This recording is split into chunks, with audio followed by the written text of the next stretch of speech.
You recording? Yeah. You recording? How's the wind noise? We don't know. So there's a lot to direct instruct to get to this point, which is having trusses up now and braced. Now we are just spreading trusses out, which gets a little easier. But I want to highlight the bracing that goes into this. So before we put the first truss up, we make up a couple of sticks. These are 2x6s that are like 12 or 14 feet long. We've got a piece of our sheathing, which is OSB and foam, already attached to this, so it creates that offset so that our first truss is on the same layout as framing here. We could have sheeted the truss on the ground. The reason we didn't is it's kind of a waste of material to put insulation up here because it's all going to get blown in the house. So we really don't need it here. It's expensive to put this kind of sheeting on to make it fur out, rather than just later on we'll put 1-inch thick strips of material and then nail regular OSB onto this, okay? So our second form of bracing that we have is this triangle right here, this kicker that goes down and ties into our bottom cord. If you can jump around and look in from over there, maybe. We made an angle iron right here. So this is two 2x4s nailed together on edge. And then that triangle pockets into there. And this is set level and nailed in. This is set level and nailed in from the inside across these trusses, okay? So we're spanning a good 6 or 8 feet here.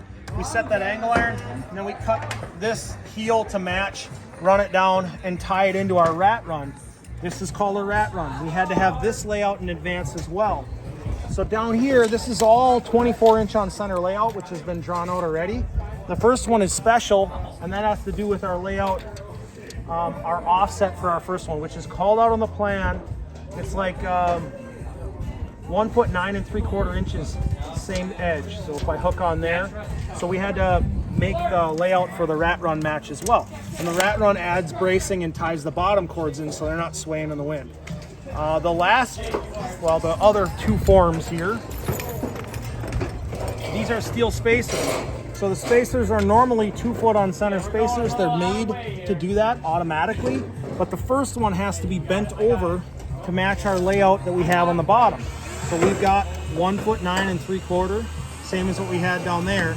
So we just lined that up with a mark on the spacer, sent an 8-penny nail right through here, bent this over, okay?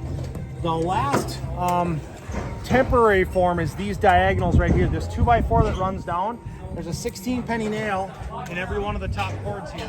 And this just goes, we started out so that it has a good connection down on the bottom cord or on the plate of the wall. It's nailed here, and then just one 16-penny nail all the way up.